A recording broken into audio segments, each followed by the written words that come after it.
Un jour comtois, aujourd'hui le 11 novembre 1943. Le 11 novembre 1942, la situation se complique encore pour la France meurtrie. C'est l'opération Anton, l'invasion par les Allemands de la zone libre qui fait suite au débarquement allié en Afrique du Nord 3 jours plus tôt. La zone libre devient la zone sud.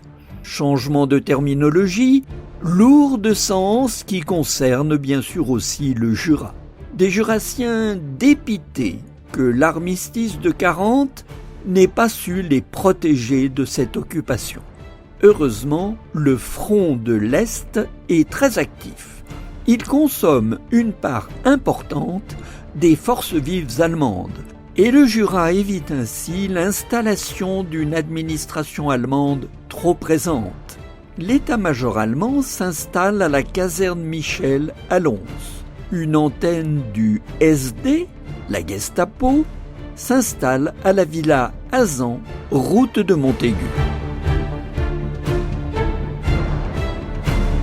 La résistance jurassienne s'organise et elle se manifeste le plus souvent possible. Un rapport du Feldkommandant de Besançon nous dit, c'est François Marcot qui le rapporte dans son livre La résistance dans le Jura, et nous dit le travail administratif des autorités françaises souffre du fait qu'elles ne peuvent venir à bout des fonctionnaires et des services sous leur autorité, du fait qu'ils sont sous l'influence de la propagande ennemie et qu'ils ont peur de leurs concitoyens. À partir de mai 42, le STO, le service du travail obligatoire, va conduire de nombreux ouvriers et paysans vers l'Allemagne. La colère enfle encore. Les défaillants sont nombreux qui deviennent des réfractaires, aidés par la population, et beaucoup deviendront des maquisards.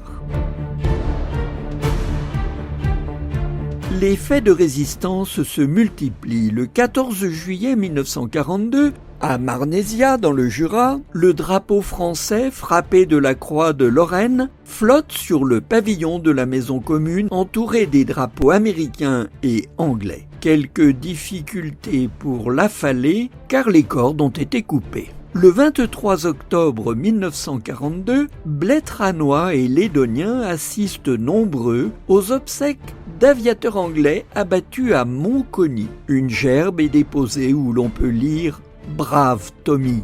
Le 11 novembre 1942, on chante la Marseillaise à Lons devant la statue de Rouget de Lille, au moment même où débouchent, place de la Chevalerie, les premiers soldats de la Wehrmacht.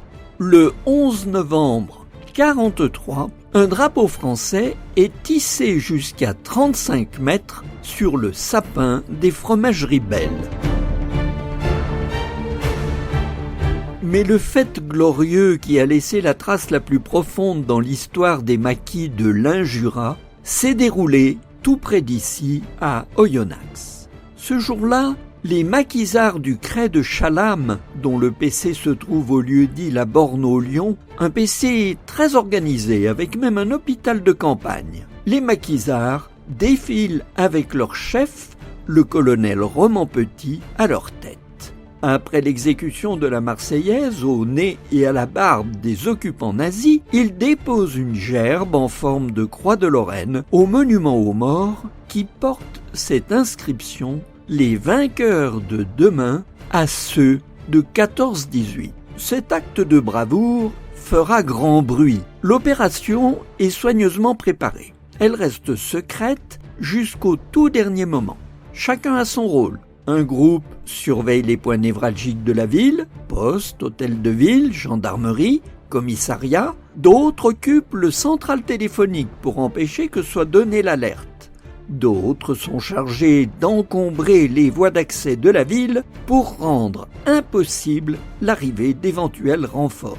Et les maquisards débarquent et déposent cette gerbe à la valeur symbolique considérable dans le contexte d'occupation de la ville.